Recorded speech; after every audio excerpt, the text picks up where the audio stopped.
Sister Helen Prejean. As you'll see, I wrote a little thing on the back of you'll learn all kinds of interesting things, like we have someone who not only has written several books, but you know her from Dead Man Walking, and she has also been nominated for the Nobel Prize on 3 separate occasions. So it is our honor, our privilege, and I welcome you, Sister Helen.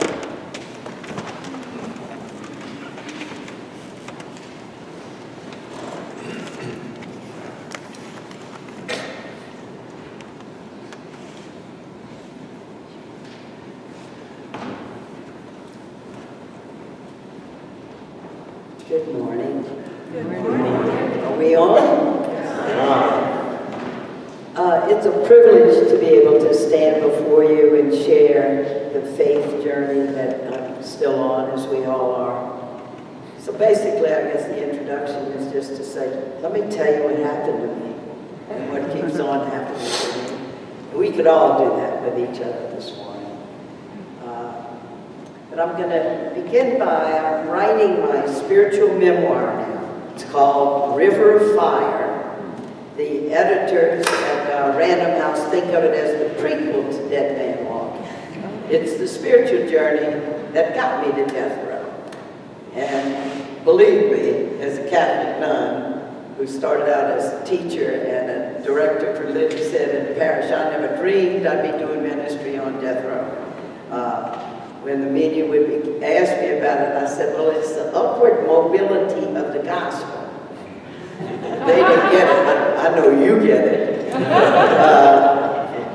And so in my book, River of Fire, I have a prelude, and it goes like this.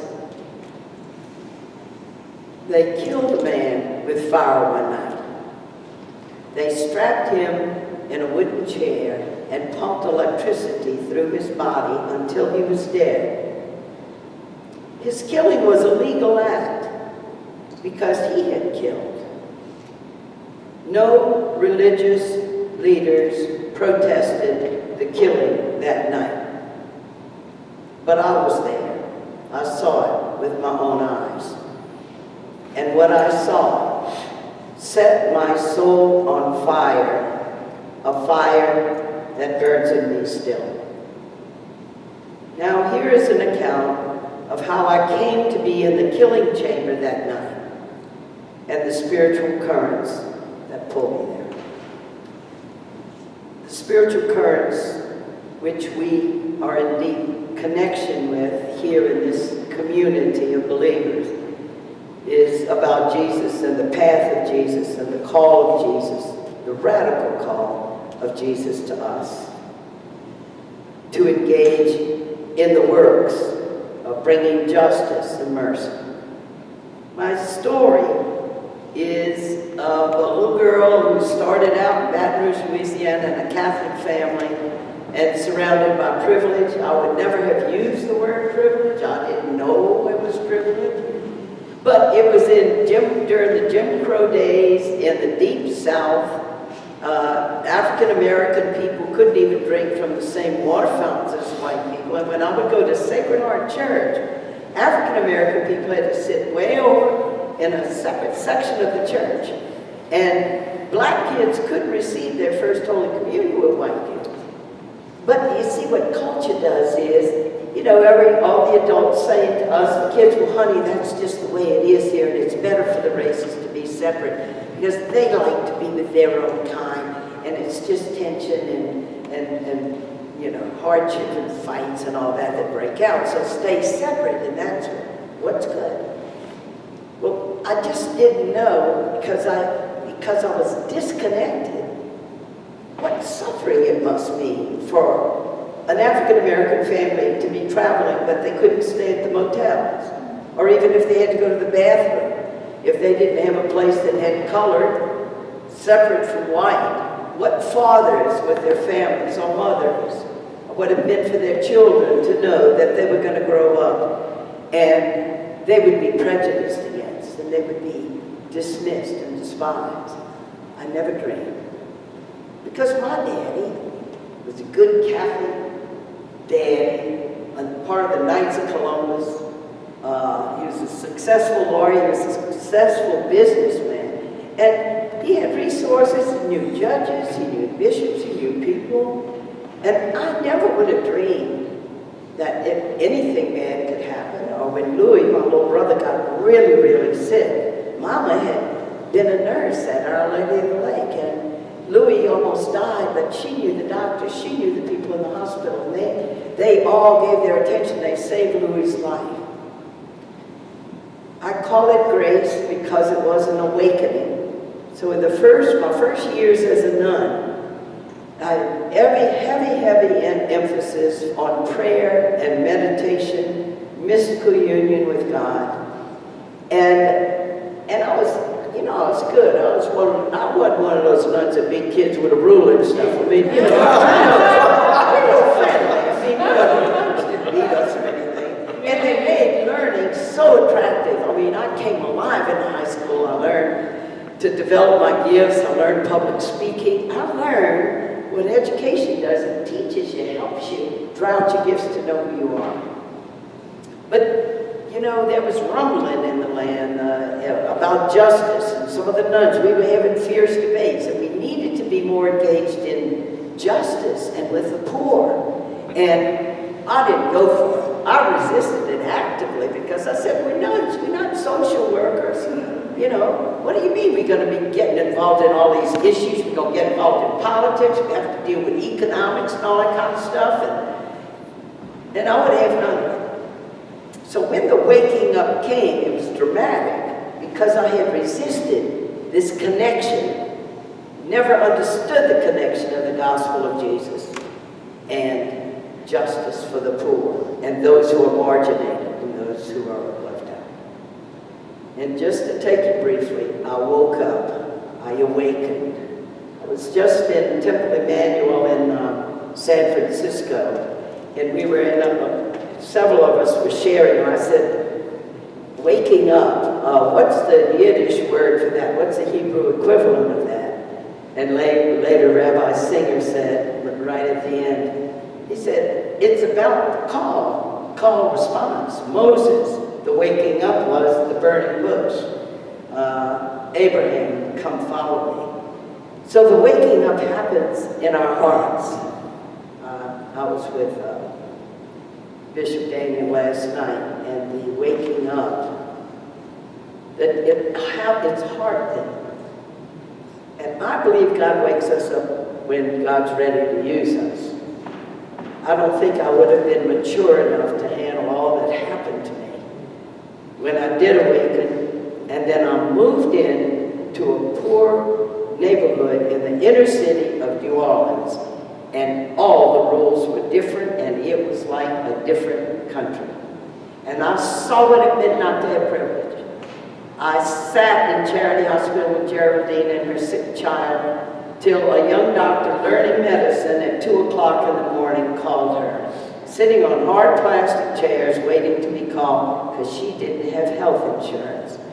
I saw the kids coming into the Adult Learning Center who had gotten as far as juniors in the public schools of New Orleans and couldn't read a third-grade reader. I saw what happened with the young men with the police. And when I did research for Dead Man Walking, I found out there were more complaints to the Justice Department about police brutality in New Orleans than any other city. But as long as I was living out in the suburbs, and I just didn't know the suffering. I just didn't know it. And I found out, as I travel the country and I'm talking to the American people about kind of going through the journey that we need to go through to just come to a moral decision that we cannot trust government to decide that some of us should die, and we have a process in the courts that we'll select who needs to die, and we need to do that to be safe. It's not that people are bad or even wedded to the idea of the death penalty. It's just that there hadn't been deep reflection on it because there's been no experience even to see what kind of suffering is engaged when we try to do this, or what's wrong with the court system when you can't afford your own attorney. And then what happens to you in trial, how the evidence doesn't get presented, how false witnesses, they're not the fact-finding that goes on to impeach their testimony. And I began then from St. Thomas housing projects. This ain't St. Thomas in the Virgin Islands. This is another St. Thomas. And the people taught me. I sat at their feet, I listened to their stories, and it was the suffering of Geraldine with the sick child. And it was the young men that were being hauled off in the police car. And it was seeing what happened to people on this evil. Because when you were in the housing, with the housing authority, and you can't afford your own housing and you're on welfare, she called for 1 year for them to fix the leak in her bathroom. Every time she got out of her wheelchair, she was standing on a wet floor. But that's just one little welfare lady in public housing, and they didn't listen to her. And I began to see what it means not to have agency in your life, that you have to wait, and you have people despise you. Why don't you go get a job? Why don't you get your children educated? Don't you know that education is the ladder into mainstream America? You can get a job if you really wanted to. And they taught me, and it's while I was in that soil, there working with them, learning from them, that one day I got an invitation to be a pen pal to somebody on death row. And it's the beginning of Dead Man Walking. It's the beginning of a journey that was unbelievable to me. His name was Patrick Saunier. I wrote him a letter. He wrote back. Relationship developed. He had no one to visit him. And the words of Scripture were coming alive for me in a way they never had before. He had no one to visit. He didn't even ask me to come. And I'm meditating on how many times, and I meditated on Matthew 25, I was hungry and you gave me to eat. And there were the words. I was in prison and you came to me. You know, because we all have our own little way of, putting a spin on the scriptures, Oh yeah, well, there are a lot of ways of being in prison, like if you shine, you go to a party, you like getting a little prison. You don't mean prison, I mean, you go to prison. But it's because I know a man, and because he writes these letters, and I know there's no one who comes to see him. And then the words, we not only read the scriptures, but when we're ready, the scriptures read us. And suddenly I just go, and I write him, I said, I'll go and visit you. And he's all excited, get all the visitor forms I have to fill out. I have no felonies, you give them all the identification and stuff.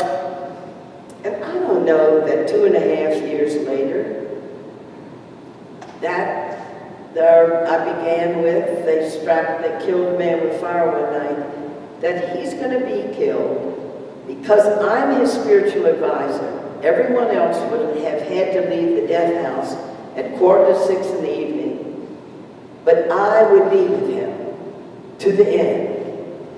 And I would tell him to look at my face, to be the face of Christ for him. And he did.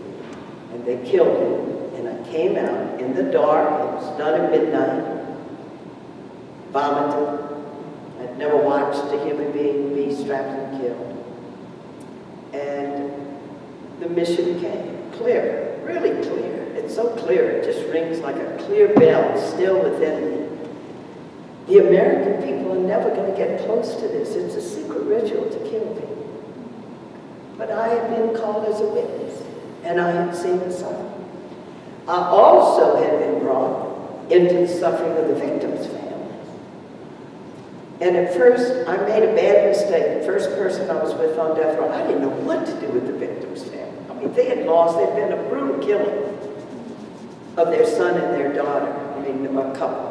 Teenage couple had been killed by this man, Patrick Saunier, and his brother. And it was horrific. And when I saw the crime, when I realized, after I began to visit that and realized the crime, he and his brother killed in cold blood 2 teenage kids who had gone to an abandoned place in the park after a football game, and they killed them. And the guilt rippled through me Like, what am I doing with these men who have done this unspeakable crime? And great tension. And the bad mistake I made was, right away, now I know better, I should have written to them, I should have called them, and I just should have said, I am so sorry about your child. If there's anything I can do to be of help in any way. But I was scared, and it was cowardice actually, because I was afraid that they would reject me. They would just say, no, we don't want to see you, and be angry at me, and like, what are you doing with the murder? Or they'd say to me, you want to see justice done for our child? Well, then you want to see him executed. Because that's what we're offering. This is the way we're going to get justice for our dead child.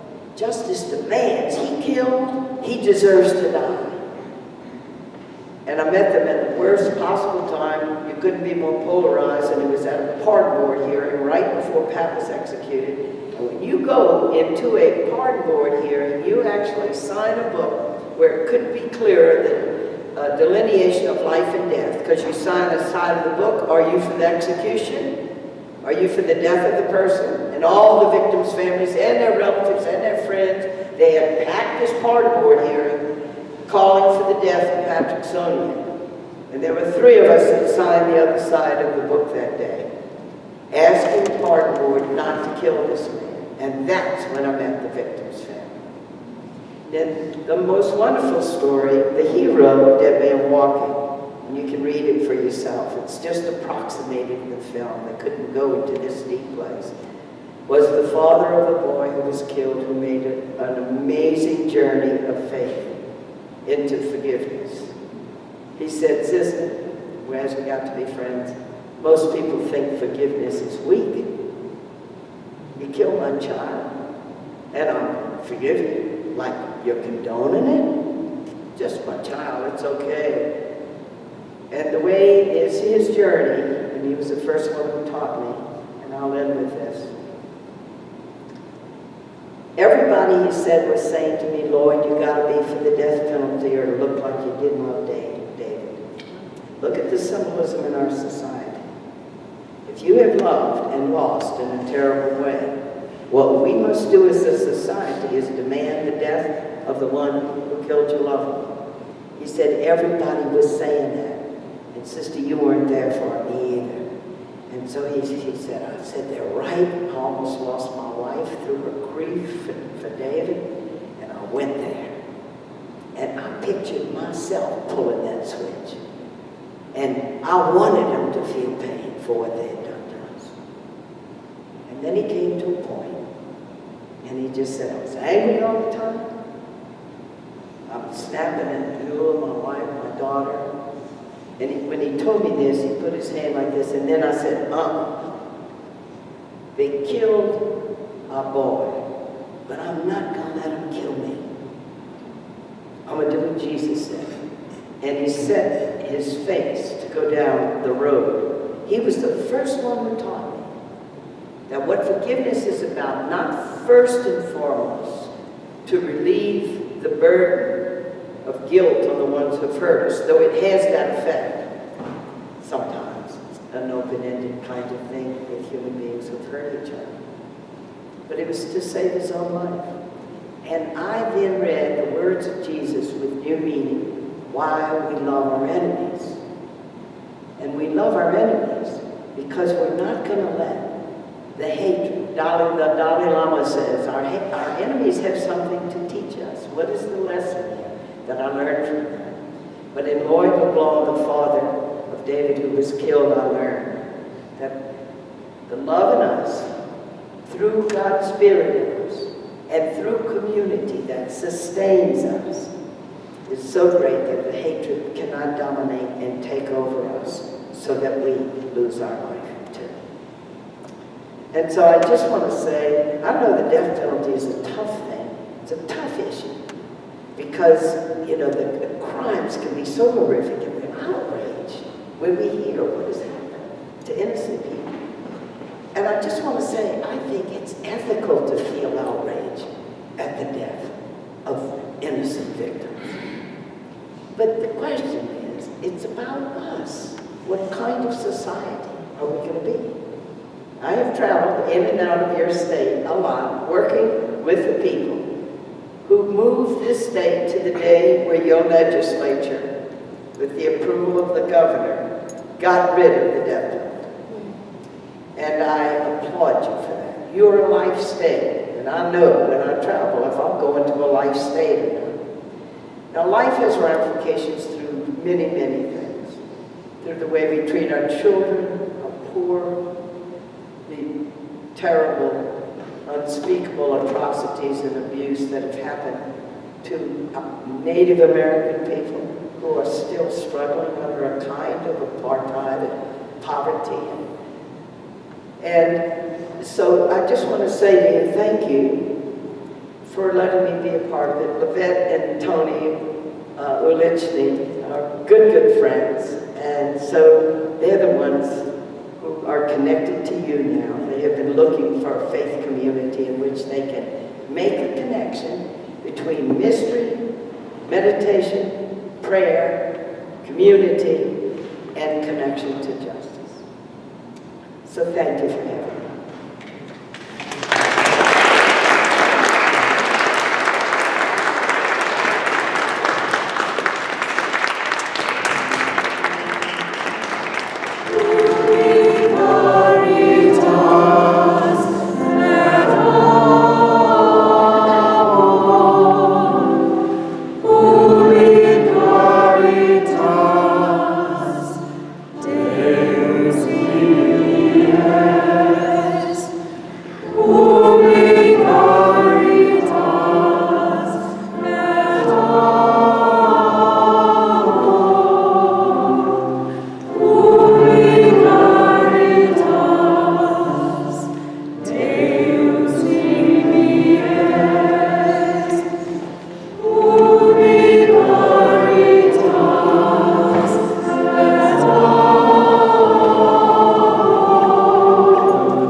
Thank you, Sister Helen. Thank you all for coming. Go out into the world, be the leaven that changes people's hearts. Peace.